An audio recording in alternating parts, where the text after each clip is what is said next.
ಎಲ್ಲರಿಗೂ ನಮಸ್ಕಾರ. ನಾನು ನಿಮ್ಮ ಪ್ರೊಫೆಸರ್ ಸಂತೋಷ್ ಬಂಡಿ. ಸೊ ಇವತ್ತಿನ ಕ್ಲಾಸ್ನಲ್ಲಿ BCom 4th semester Rani Chennamma university Belagavi advanced corporate accounting previous year question paper ಇದೆ 2024 ಇಯರ್. ಸೊ ಆಲ್ರೆಡಿ ನಾನು 2024 ಇಯರ್ ಕ್ವಶನ್ ಪೇಪರ್ ಏನಿದೆಯಲ್ಲ, ಸೊ ಇದರ ಮೇಲೆ ಎಷ್ಟು ಕ್ವಶನ್ಸ್ ಇದಾವಲ್ಲ ಕೆಲವೊಂದಷ್ಟು ಕ್ವಶನ್ಸನ್ನು ನಾನು ಸಾಲ್ವ್ ಮಾಡಿದ್ದೀನಿ. ಸೊ ಇವಾಗ ಒಂದು ಕ್ವಶನನ್ನು ನೋಡೋಣ.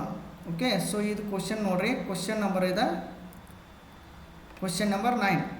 ಓಕೆ, ಸೊ ಇದನ್ನು 2024 ಇಯರಲ್ಲಿ 10 ಮಾರ್ಕ್ಸಿಗೆ ಕೇಳಿದ್ದಾರೆ. ಓಕೆ, 10 ಮಾರ್ಕ್ಸಿಗೆ ಕೇಳಿದ್ದಾರೆ. ಸೊ ಆಲ್ರೆಡಿ ಪ್ರೀವಿಯಸ್ ಕ್ಲಾಸ್ನಲ್ಲಿ ಕ್ವಶನ್ ನಂಬರ್ 8 ಸಾಲ್ವ್ ಮಾಡಿದ್ದೇನೆ, ಕ್ವಶನ್ ನಂಬರ್ 7 ಕೂಡ ಸಾಲ್ವ್ ಮಾಡಿದ್ದೀನಿ. ಸೊ ಇವತ್ತಿನ ಕ್ಲಾಸ್ನಲ್ಲಿ ಕ್ವಶನ್ ನಂಬರ್ 9 ಸಾಲ್ವ್ ಮಾಡೋಣ. ಓಕೆ, ಸೊ ಇನ್ನೂ ಯಾರು ನಮ್ಮ ಚಾನಲನ್ನು ಸಬ್ಸ್ಕ್ರೈಬ್ ಆಗಿಲ್ಲ ಅಂದರೆ ಸಬ್ಸ್ಕ್ರೈಬ್ ಮಾಡಿ, ಪ್ರೆಸ್ ದ ಬೆಲ್ ಐಕಾನ್. ನಾವು ಮುಂದೆ ಅಪ್ಲೋಡ್ ಮಾಡುವಂಥ ಎಲ್ಲ ಕ್ಲಾಸ್ಗಳನ್ನು ಕೂಡ ನೀವು ಈಸಿಯಾಗಿ ನೋಟಿಫಿಕೇಷನ್ ಮುಖಾಂತರ ನೋಡ್ಬೋದು. ಓಕೆ, ಸೊ ಹಾಗಾದರೆ ಈ ಪ್ರಾಬ್ಲಮ್ ನೋಡಿರಿ, ಇದು ಲಿಕ್ವಿಡೇಷನ್ ಆಫ್ ಕಂಪ್ನೀಸ್ ಅಂತಿದೆ ನೋಡಿರಿ. ಸೊ ಆ ಒಂದು ಯೂನಿಟ್ನಿಂದ ಈ ಕ್ವಶನ್ಸನ್ನು ಕೇಳಿದ್ದಾರೆ. 2024 10 ಮಾರ್ಕ್ಸ್ ಕೇಳಿದ್ದಾರೆ. ಓಕೆ, ಏನಿಲ್ಲ, ಸಿಂಪಲ್ ಕ್ವಶನ್ ಇದೆ. ಸೊ ನಾನು ನಿಮ್ಗೆ ಈಸಿ ವೇಯಲ್ಲಿ ಅಂಡರ್ಸ್ಟ್ಯಾಂಡ್ ಮಾಡಿಸುತ್ತೇನೆ. ಸೊ ನೀವು ಇದನ್ನು ನೆನಪಿಟ್ಕೋಬೇಕು. ಸೊ ಯಾವ ಥರ ಸಾಲ್ವ್ ಮಾಡ್ತೇನಲ್ಲ, ಸೊ ಅದನ್ನ ಪ್ರಾಕ್ಟೀಸ್ ಮಾಡ್ಬೇಕು ನೀವು. ಸೊ ಪ್ರಾಬ್ಲಮ್ ಫಸ್ಟ್ ನೋಡೋಣ. The Bharat limited went into voluntary liquidation on 31st 12/2022 ಅಂತ ಹೇಳ್ತಾರೆ.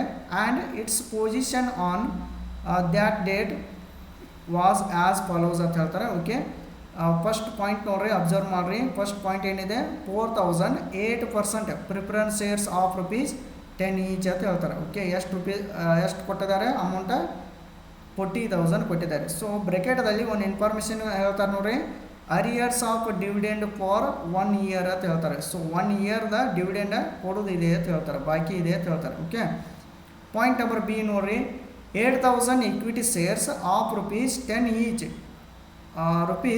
₹6 ಪೇಡ್ ಅಂತ ಹೇಳ್ತಾರೆ. ಅಂದರೆ ಪಾರ್ಟ್ಲಿ ಪೇಡ್ ಅಪ್ ಮಾಡಿದ್ದಾರೆ. ಎಷ್ಟಿದೆ ಇದೆ, 48,000 ಇದೆ. ಓಕೆ, ನೆಕ್ಸ್ಟ್ ಒನ್ ನೋಡ್ರಿ. ಸೊ ಇವಾಗ next one point number C ನೋಡ್ರಿ, ಪ್ರಾಫಿಟ್ ಆ್ಯಂಡ್ ಲಾಸ್ ಅಕೌಂಟ್ ಅಂತ ಹೇಳ್ತಾರೆ. ಅಮೌಂಟ್ ಎಷ್ಟಿದೆ, 6,000 ಇದೆ. ಓಕೆ, ನೆಕ್ಸ್ಟ್ ನೋಡೋಣ. Point number D, reserve general reserve ಹೇಳ್ತಾರೆ. ಅಮೌಂಟ್ ಎಷ್ಟಿದೆ, 28,000 ಅಂತಿದೆ. ಓಕೆ, ಸೊ ನೆಕ್ಸ್ಟ್ ಒನ್ ನೋಡ್ರಿ.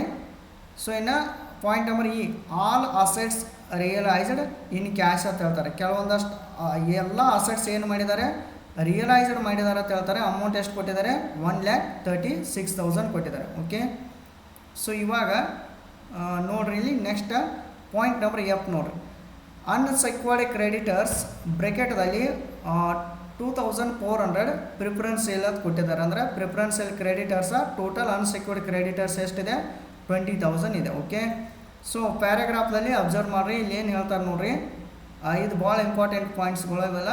The liquidators is title to a commission at 4% on assets on realisation of assets ಅಂತ ಹೇಳ್ತಾರೆ. ಸೊ ಏನು ಮಾಡ್ಬೇಕಂದ್ರೆ 4% ಅಸೆಟ್ಸ್ ಎಷ್ಟು ರಿಯಲೈಸ್ ಹಾಕೋಲ್ಲ ಅದ್ರ ಮೇಲೆ 4% ಕೊಡ್ರಿ ಅಂತ ಹೇಳಿದ್ದಾರೆ. Next one, and 2% on distribution to unsecured creditors. So unsecured ಕ್ರೆಡಿಟರ್ಸ್ಗೆ ನೀವು ಎಷ್ಟು ಡಿಸ್ಟ್ರಿಬ್ಯೂಷನ್ ಮಾಡ್ತಿರಲ್ಲ ಅದ್ರ ಮೇಲೆ 2% ಕೊಡ್ರಿ ಅಂತ ಹೇಳ್ತಾರೆ. ಸೊ ಇದು ಲಿಕ್ವಿಡೇಟರ್ ರೆಮ್ಯುನರೇಷನ್ ಇದೆ. ಸೊ ಆರ್ಡರ್ ಆಫ್ ಪೇಮೆಂಟ್ದಾಗ ನಾವು ಪೇಮೆಂಟ್ ಸೈಡ್ ತೆಗೆದುಕೊಳ್ಬೇಕಿದ್ನ. ನೆಕ್ಸ್ಟ್ ಒಂದು ನೋಡ್ರಿ, the expenses of liquidation come to the ₹2,960 ಅಂತ ಹೇಳ್ತಾರೆ. ಅಂದರೆ ಲಿಕ್ವಿಡೇಷನ್ ಎಕ್ಸ್ಪೆನ್ಸಸ್ ಇದೆ ಅಥವಾ ವೈಂಡಿಂಗ್ ಅಪ್ ಎಕ್ಸ್ಪೆನ್ಸಸ್ ಅನ್ಬೋದು. ನೆಕ್ಸ್ಟ್ ನೋಡಿ, ಇದನ್ನು ಕೂಡ ಪೇಮೆಂಟ್ ಸೈಡ್ ತೊಗೋಬೇಕು ನೀವು. ನೆಕ್ಸ್ಟ್ ಒಂದು ನೋಡಿ, the preference shareholders have preferential right as to capital and dividend ಅಂತ ಹೇಳ್ತಾರೆ. ಸೊ ಪ್ರಿಫರೆನ್ಸಿಯಲ್ ರೈಟ್ ಹೊಂದಿದ್ದಾರೆ ಅವರ. ಸೊ ಕ್ಯಾಪಿಟಲ್ ಕೊಡಬೇಕು ಅವ್ರಿಗೆ, ಡಿವಿಡೆಂಡ್ ಕೂಡ ಕೊಡಬೇಕಂತ ಹೇಳ್ತಾರೆ. ನೆಕ್ಸ್ಟ್ ನೋಡಿರಿ, ಈ ಪಾಯಿಂಟ್ ಭಾಳ ಅಬ್ಸರ್ವ್ ಮಾಡಿರಿ, ಇದೊಂದು ಹೊಸ ಪಾಯಿಂಟ್ ಇದೆ ನೋಡಿರಿ. They have also right to receive 1/4 of the surplus remaining ಅಂತ ಹೇಳ್ತಾರೆ. ಸೊ 1/4 ಆಫ್ ದ ಸರ್ಪ್ಲಸ್ ಏನು ಮಾಡ್ರಿ ಅಂತ ಹೇಳ್ತಾರೆ, ಪ್ರಿಫರೆನ್ಸ್ ಶೇರ್ ಹೋಲ್ಡರ್ಸ್ ಕೊಡ್ರಿ. ರಿಮೇನಿಂಗ್ ಎಷ್ಟು ಉಳಿತಲ್ಲ, after repaying the equity share capital ಅಂತ ಹೇಳ್ತಾರೆ. ನೆಕ್ಸ್ಟ್ ಇನ್ನು ಎಷ್ಟು ಉಳಿತೆ, 3/4. ಸೊ ಇನ್ನು ರಿಮೈನಿಂಗ್ 3/4 ಇಕ್ವಿಟಿ ಶೇರ್ ಹೋಲ್ಡರ್ಸಿಗೆ ಕೊಡ್ಬೇಕು ನಾವು. ಸೊ ಇಲ್ಲಿ ಇನ್ನೊಂದು ಏನು ಹೇಳ್ತಾರೆ, prepare liquidator final statement of accounts ಅಂತ ಹೇಳ್ತಾರೆ. ಸೊ ಈ ಥರ ನೀವು ಕ್ವಶನ್ಸನ್ನು ಅನಲೈಸ್ ಮಾಡಬೇಕು. ಸೊ ಇಷ್ಟು ಅನಲೈಸ್ ಮಾಡಿರಿ ಅಂದರೆ ಆಲ್ಮೋಸ್ಟ್ ಆಲ್ ಕ್ವಶನ್ ಒಂದು 40% ಸಾಲ್ವ್ ಮಾಡಿದ ಹಾಗೆ. ಓಕೆ, ಸೊ ಈಗ ನೋಡೋಣ. ಫಸ್ಟ್ ಏನು ಮಾಡಿರಿ, ಸೊಲ್ಯೂಷನ್ ಅಂತ ಕೊಡಬೇಕು ಅಥವಾ ಆನ್ಸರ್ ಅಂತ ಕೊಟ್ಟರು ನಡೆಯುತ್ತೆ. ಸೊಲ್ಯೂಷನ್ ಅಥವಾ ಆನ್ಸರ್ ಅಂತೇಳಿ ಮೆನ್ಷನ್ ಮಾಡಿರಿ. ಸೊ ನೆಕ್ಸ್ಟ್ ಒಂದು ಏನು ಮಾಡಿರಿ, liquidators final statement of account ಅಂತೇಳಿ ಮೆನ್ಷನ್ ಮಾಡಬೇಕು. ಓಕೆ, ನೆಕ್ಸ್ಟ್ ಒಂದು ಸೈಡ ರಿಸಿಪ್ಟ್, ಅನದರ್ ಸೈಡ ಪೇಮೆಂಟ್ ಅಂತ ಮೆನ್ಷನ್ ಮಾಡಬೇಕು. ರಿಸಿಪ್ಟ್ ರುಪೀಸ್, ಪೇಮೆಂಟ್ಸ್ ರುಪೀಸ್ ಅಂತ ಮೆನ್ಷನ್ ಮಾಡಬೇಕು. ಓಕೆ, ಸೊ ಇವಾಗ ಆರ್ಡರ್ ಆಫ್ ಪೇಮೆಂಟ್ಗಳು ಈ ಸೈಡ್ ಬರೀಬೇಕು, ಪೇಮೆಂಟ್ ಸೈಡ. ರಿಸಿಪ್ಟ್ ಸೈಡ ನೋಡಿರಿ, ಫಸ್ಟ್ ಏನು ತೆಗೆದುಕೊಳ್ಬೇಕಂದ್ರೆ ಯಾವಾಗಲೂ ಟು ಅಸೆಟ್ಸ್ ರಿಯಲೈಸ್ಡ್ ಅಂತ ಇರುತ್ತೆ. ಓಕೆ, ಪ್ರಾಬ್ಲಮ್ದಲ್ಲಿ ಅಸೆಟ್ಸ್ ರಿಯಲೈಸ್ಡ್ ಎಲ್ಲಿದೆ ನೋಡಿರಿ. ಸೊ ನಿಮಗೆಲ್ಲ ಈ ಫಾರ್ಮೆಟ ಗೊತ್ತಿದೆ ಅಂತ ಹೇಳಿ ತಿಳ್ಕೊಂಡಿದ್ದೇನೆ. ಸೊ ಅಸೆಟ್ಸ್ ರಿಯಲೈಸ್ ಎಲ್ಲಿದೆ ನೋಡಿರಿ ಪ್ರಾಬ್ಲಮ್ದಲ್ಲಿ.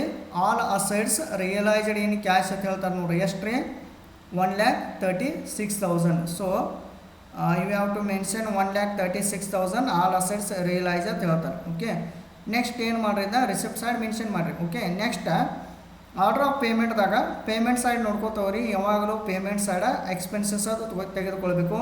ಲೀಗಲ್ ಎಕ್ಸ್ಪೆನ್ಸಸ್ ಆಗಿರ್ಬೋದು, ಲಿಕ್ವಿಡೇಷನ್ ಎಕ್ಸ್ಪೆನ್ಸಸ್ ಆಗಿರ್ಬೋದು, ಇವನು ತೆಗೆದುಕೊಳ್ಬೇಕು. ಸೊ ಇಲ್ಲಿ the expenses of liquidation come to rupees 2,960 ಅಂತ ಹೇಳ್ತಾರೆ. ಸೊ ಇದಕ್ಕೆ ಲಿಕ್ವಿಡೇಷನ್ ಎಕ್ಸ್ಪೆನ್ಸಸ್ ಇದೆ. ಬೈ ಲಿಕ್ವಿಡೇಷನ್ ಎಕ್ಸ್ಪೆನ್ಸಸ್ ಎಷ್ಟು ರೀ, 2,960. ಸಪೋಸ್ ಇದಕ್ಕೆ ಏನು ಅನ್ಬೋದು, ವೈಂಡ್ ಅಪ್ ಎಕ್ಸ್ಪೆನ್ಸಸ್ ಅಥವಾ ವೈಂಡಿಂಗ್ ಅಪ್ ಎಕ್ಸ್ಪೆನ್ಸಸ್ ಕೂಡ ಅನ್ಬೋದು.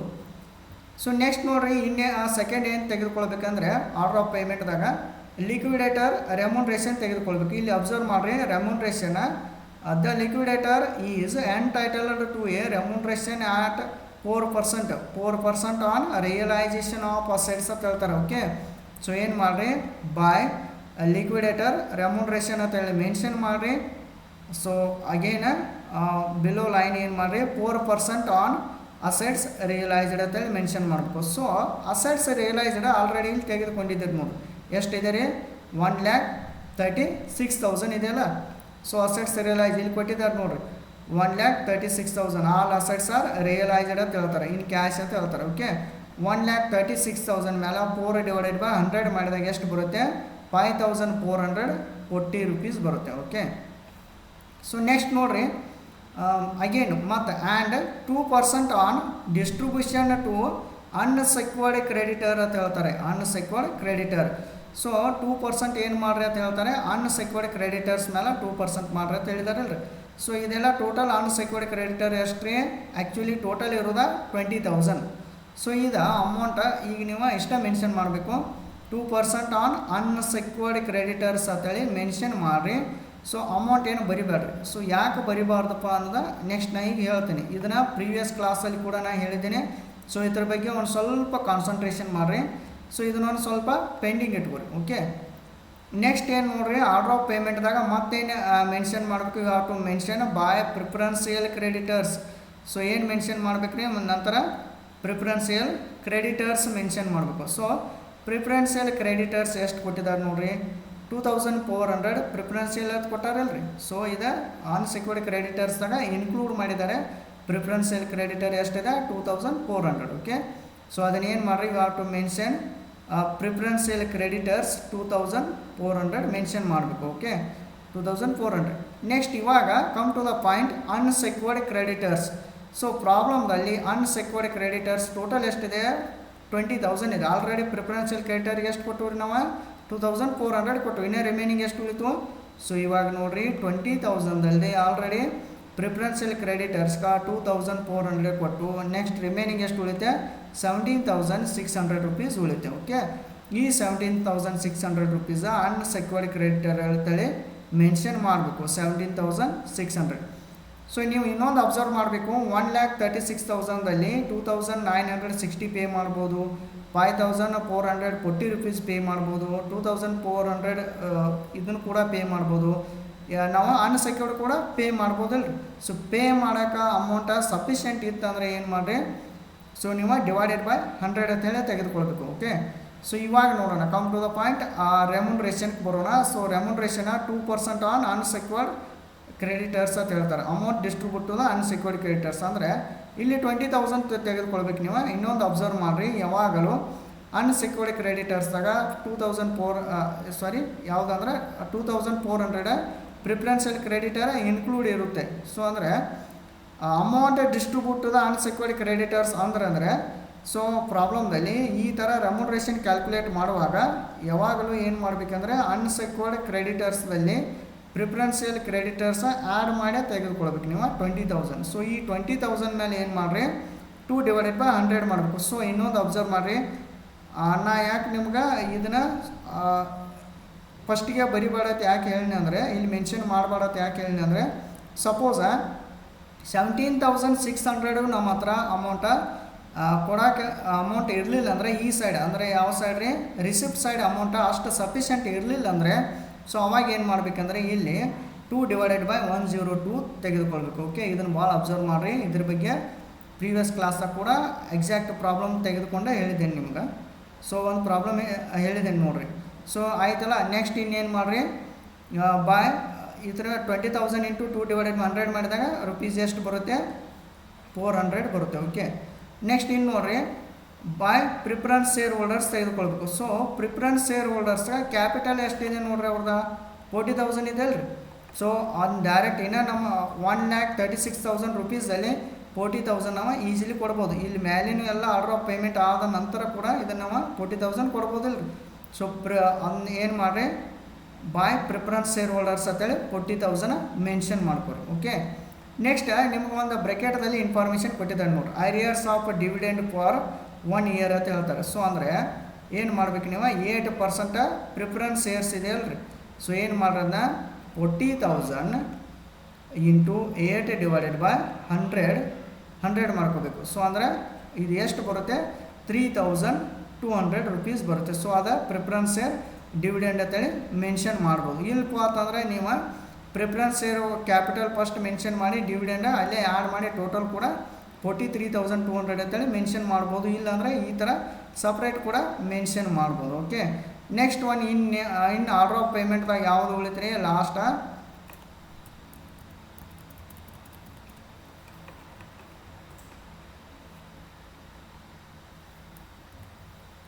ಸೊ ಆರ್ಡರ್ ಆಫ್ ಪೇಮೆಂಟ್ದಾಗ ಲಾಸ್ಟ್ ಉಳಿದ ಈಕ್ವಿಟಿ ಶೇರ್ ಹೋಲ್ಡರ್ಸ್ ಎಷ್ಟು ಅಮೌಂಟ್ ಕೊಡಬೇಕು, ಈಕ್ವಿಟಿ ಶೇರ್ ಹೋಲ್ಡರ್ಸ್ಗೆ 48,000. ಸೊ ಈಸಿಲಿ ಕೊಡ್ಬೋದಲ್ರಿ, 48,000 ಕೊಡ್ಬೋದು. ಸೊ ಈ ಒಂದು ಪ್ರಾಬ್ಲಮ್ದಾಗ ಒಂದು ಸ್ವಲ್ಪ ಚೇಂಜಸ್ ಇದೆ ನೋಡಿರಿ. ಯಾವಾಗಲೂ ನಾವು ಪ್ರಾಬ್ಲಮ್ ಏನು ಸಾಲ್ವ್ ಮಾಡ್ತಾ ಇದ್ದೀವಲ್ಲ, ಲಾಸ್ಟ್ ಏನು ಅಮೌಂಟ್ ಬರ್ತಾಯಿದ್ದಲ್ಲ, ಸೊ ಅದನ್ನು ಡೈರೆಕ್ಟಾಗಿ ಯಾರಿಗೆ ಕೊಡ್ತಿದ್ವು ಅಲ್ರಿ, ಈಕ್ವಿಟಿ ಶೇರ್ ಹೋಲ್ಡರ್ಸ್ ಕೊಡ್ತಿದ್ವು. ಬಟ್ ಇಲ್ಲಿ ಈಕ್ವಿಟಿ ಶೇರ್ ಹೋಲ್ಡರ್ಸ್ಗೆ ಇಲ್ಲಿ ನಿಮ್ಗೆ ಒಂದು ಇದನ್ನು ಹೇಳಿದ್ದಾರೆ ನೋಡಿರಿ, ಇದರ ಏನು ರೀ, so they have also right receive 1/4 ಅಂತ ಹೇಳ್ತಾರೆ, ಸರ್ಪ್ಲಸ್ ಅಂತ ಹೇಳ್ತಾರಲ್ರಿ. 1/4 ಫಸ್ಟ್ ಪ್ರಿಫರೆನ್ಸ್ ಶೇರ್ ಹೋಲ್ಡರ್ಸ್ ಕೊಡ್ರಿ, ಏನು ರಿಮೈನಿಂಗ್ ಅಮೌಂಟ್ ಏನು ಉಳಿತೈತಿಲ್ಲ ಅದನ್ನ ಈಕ್ವಿಟಿ ಶೇರ್ ಹೋಲ್ಡರ್ಸ್ ಕೊಡ್ರಿ ಅಂತ ಹೇಳ್ತಾರೆ. So direct first order of payment ಪ್ರಕಾರ ಇವ್ರಿಗೆ ಏನು ಮಾಡಿರಿ 48,000 ಕೊಟ್ಬಿಡ್ರಿ. ಸೊ ಯಾರಿಗೆ ರೀ, ಈಕ್ವಿಟಿ ಶೇರ್ ಹೋಲ್ಡರ್ಸ್ಗೆ 8,000 ಈಕ್ವಿಟಿ ಶೇರ್ಸ್ at ₹10 ಈಚ್ ಆಗ್ತೈದಲ್ರಿ, ₹6 ಪೇಡ್ ಅಪ್ ಆಗ್ತಿದಲ್ರಿ. ಸೊ 48,000 ಇವ್ರಿಗೆ ಕೊಟ್ಟು ಬಿಡಬೇಕು. ಸೊ 48,000 ಕೊಟ್ಟ ನಂತರ ರಿಮೈನಿಂಗಾಗಿ ಎಷ್ಟು ಉಳಿಯುತ್ತೆ ಅಂದರೆ ಇನ್ನೂ ಕ್ಯಾಶ.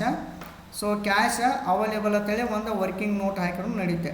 ಸೊ ಕ್ಯಾಶ್ ಅವೈಲೇಬಲ್ ನೋಡ್ಬೇಕಾದ್ರೆ ಯಾವ ಥರ ಕ್ಯಾಲ್ಕುಲೇಟ್ ಮಾಡಬೇಕಂದ್ರೆ 1,36,000.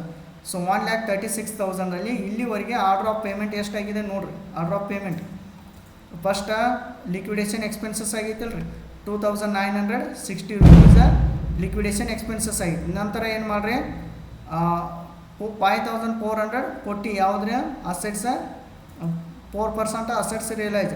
ನೆಕ್ಸ್ಟ್ 400 ಲೆಸ್ ಮಾಡಿರಿ. ನೆಕ್ಸ್ಟ್ ಅಗೇನ್ 2,400 ಲೆಸ್ ಮಾಡಿರಿ preferential creditor. Next unsecured creditor less ಮಾಡಿರಿ 17,600. ನಂತರ ಪ್ರಿಫರೆನ್ಸ್ ಶೇರ್ ಹೋಲ್ಡರ್ಸ್ ಲೆಸ್ ಮಾಡಿರಿ 40,000. ಪ್ರಿಫರೆನ್ಸ್ ಶೇರ್ ಹೋಲ್ಡರ್ಸ್ನ ಡಿವಿಡೆಂಡ್ ಲೆಸ್ ಮಾಡಿರಿ ಎಷ್ಟು ರೀ 3,200. ಲಾಸ್ಟಿಗೆ 48,000 ಈಕ್ವಿಟಿ ಶೇರ್ ಹೋಲ್ಡರ್ಸ್ ಲೆಸ್ ಮಾಡಿರಿ. ರಿಮೈನಿಂಗ್ ಎಷ್ಟು ಉಳಿತೆ, ಇನ್ನೂ ಅಮೌಂಟ ಸರ್ಪ್ಲಸ್ ಆಗಿ ಎಷ್ಟು ಉಳಿತೆ, ಕಂಪ್ನಿ ವೈಂಡಿಂಗ್ ಅಪ್ ಆಗಕ್ಕೆ ಬಂದಿದೆ, ಲಿಕ್ವಿಡೇಷನ್ ಆಗಕ್ಕೆ ಬಂದಿದೆ, ಆದರೂ ಕೂಡ ಇನ್ನು ಕಂಪ್ನಿ ಹತ್ರ ಎಷ್ಟು ಉಳಿದಿದೆ 16,000 ರುಪೀಸ ಉಳಿದಿದೆ. ಓಕೆ, ಈ 16,000 ರುಪೀಸ್ ಏನಿದೆ ಅಲ್ಲ, ಸೊ ಇದನ್ನು 1/4 ಏನು ಮಾಡಬೇಕು, ಯಾವತ್ತು ಪೇ ಮಾಡ್ಬೇಕು. ಯಾರಿಗೆ ಪೇ ಮಾಡ್ಬೇಕಲ್ರಿ, ಪ್ರಿಫರೆನ್ಸ್ ಶೇರ್ ಹೋಲ್ಡರ್ಸ್ ಪೇ ಮಾಡಬೇಕು. ಸೊ ಏನು ಮಾಡಿರಿ, ಬೈ ಡಿಸ್ಟ್ರಿಬ್ಯೂಷನ್ ಆಫ್ ಸರ್ಪ್ಲಸ್ ಅಂತೇಳಿ ಹೆಡ್ಡಿಂಗ್ ಮೆನ್ಷನ್ ಮಾಡಿರಿ. 1/4 ಟು ಪ್ರಿಫರೆನ್ಸ್ ಶೇರ್ ಹೋಲ್ಡರ್ಸ್ ಅಂತ ಮೆನ್ಷನ್ ಮಾಡಿ ಅವ್ರಿಗೆ ಈಗ ಈ ಥರ ಪೇ ಮಾಡ್ಬೇಕು. ಅವ್ರಿಗೆ ಒನ್ಸ್ ಅಗೇನ್ ನೋಡಿರಿ, 16,000 ಇಂಟು 4 ಡಿವೈಡ್ ಎಷ್ಟು 16,000 ಇಂಟು ಎಷ್ಟು ಪರ್ಸೆಂಟೇಜ್ ಎಷ್ಟಿದೆ ನೋಡಿರಿ, 1/4 ಇದೆ ಅಲ್ರಿ, 1/4. ಸೊ ಏನು ಮಾಡಿರಿ, 1/4 ಅಂತೇಳಿ ಮೆನ್ಷನ್ ಮಾಡಬೇಕು, 1/4. ಸೊ ಅವಾಗ ಅಮೌಂಟ್ ಎಷ್ಟು ಬರುತ್ತೆ, 4,000 rupees ಬರುತ್ತೆ. ಓಕೆ, ಫಸ್ಟಿಗೆ ಇಷ್ಟು ಮೆನ್ಷನ್ ಮಾಡಿರಿ. ನಂತರ ಇನ್ನು ಉಳಿದದ್ದು ಏನು ಅಮೌಂಟ್ ಇದೆಯಲ್ಲ ಅದನ್ನ ಈಕ್ವಿಟಿ ಶೇರ್ ಹೋಲ್ಡರ್ಸ್ ಕೊಡ್ಬೇಕು. ಎಷ್ಟು ಈಕ್ವಿಟಿ ಶೇರ್ ಹೋಲ್ಡರ್ಸ್ಗೆ ಅಂದರೆ 16,000. ಇನ್ನು ರಿಮೈನಿಂಗ್ ಉಳಿತೈತೆ ನೋಡ್ರಿ, ಅದನ್ನ ಕೊಟ್ಟುಬಿಡೋದು 3/4 ಅಂತೇಳಿ ಮಾಡಬೇಕು. ಅಂದರೆ 1/4 ಅವ್ರಿಗೆ ಕೊಟ್ಟು 3/4 ಇವ್ರಿಗೆ ಕೊಡಬೇಕು. ಸೊ ಅಮೌಂಟ್ ಎಷ್ಟು ಬರುತ್ತೆ, ಈಕ್ವಿಟಿ ಶೇರ್ ಹೋಲ್ಡರ್ಸ್ಗೆ ಎಷ್ಟು ಬರುತ್ತೆ, 12,000 rupees ಬರುತ್ತೆ. ಸೊ ಈ ಥರ ನೀವು ಈಸಿಲಿ ಕ್ಯಾಲ್ಕುಲೇಟ್ ಮಾಡ್ಬೋದು. ಸೊ ಇವಾಗ ಟೋಟಲ್ ಮಾಡಿರಿ, ಟೋಟಲ ಇನ್ನೊಂದು ಇಲ್ಲಿ ಮೆನ್ಷನ್ ಮಾಡಿರಿ, ಟೋಟಲ ಎಷ್ಟು ಬರುತ್ತಿದೆ, 1,36,000. ಸೊ ಈ ಸೈಡ್ ಕೂಡ 1,36,000, 1,36,000, 1,36,000. ಸೊ ಈ ಥರ ನೀವು ಈಸಿಲಿ ಏನು ಮಾಡ್ಬೋದು ಅಂದರೆ ಲಿಕ್ವಿಡೇಷನ್ ಆಫ್ ಕಂಪ್ನಿ ಮೇಲೆ ಈ ಕ್ವಶನ್ ನಂಬರ್ 9 ಕೇಳಿದಾರಲ್ಲ ಕ್ವಶನ, ಇದನ್ನು ಸಾಲ್ವ್ ಮಾಡ್ಬೋದು. ಓಕೆ, ಒನ್ಸ್ ಅಗೇನ್ ಇನ್ನೊಮ್ಮೆ ಇದನ್ನು ಏನು ಮಾಡಿರಿ, ನೀಟಾಗಿ ಇನ್ನೊಮ್ಮೆ ಕೂಡ ಕ್ಲಾಸ್ ನೋಡಿರಿ. ಸೊ ಈಸಿಲಿ ನೀವು ಸಾಲ್ವ್ ಮಾಡ್ಬೋದು. ಒಮ್ಮೆ ಪ್ರಾಕ್ಟೀಸ್ ಮಾಡಿರಿ. ಓಕೆ, ನಿಮ್ಮ ಫ್ರೆಂಡ್ಸ್ ಗ್ರೂಪಿಗೆ ಕೂಡ ಶೇರ್ ಮಾಡಿರಿ, ಅವ್ರಿಗೆ ಕೂಡ ಹೆಲ್ಪ್ ಆಗುತ್ತೆ. ಓಕೆ, ಇನ್ನು ನೆಕ್ಸ್ಟ್ ಕ್ಲಾಸಲ್ಲಿ ಕ್ವಶನ್ ನಂಬರ್ 10 ಸಾಲ್ವ್ ಮಾಡೋಣ. ಓಕೆ, ಸೊ ಅದಕ್ಕಾಗಿ ನೀವು ಸಬ್ಸ್ಕ್ರೈಬ್ ಆಗಿರಿ. ಸಬ್ಸ್ಕ್ರೈಬ್ ಆಗೋದ್ರಿಂದ ನಾನು ನೆಕ್ಸ್ಟ್ ಕ್ಲಾಸ್ ಏನು ಮಾಡ್ತಾನಲ್ಲ ನಿಮ್ಗೆ ನೋಟಿಫಿಕೇಷನ್ ಬರುತ್ತೆ. ಓಕೆ, ಸೊ ಆಲ್ಮೋಸ್ಟ್ ಅಲ್ಲ ಪ್ರಾಬ್ಲಮ ತಿಳಿದಿದೆ ಅಂತೇಳಿ, ನಿಮ್ಗೆ ಅಂಡರ್ಸ್ಟ್ಯಾಂಡ್ ಆಗಿದೆ ಅಂತೇಳಿ ನಾನು ತಿಳಿದುಕೊಂಡಿದ್ದೇನೆ. ಓಕೆ, ಇನ್ನು ನೆಕ್ಸ್ಟ್ ಕ್ಲಾಸಲ್ಲಿ ಸಾಲ್ವ್ ಮಾಡೋಣ.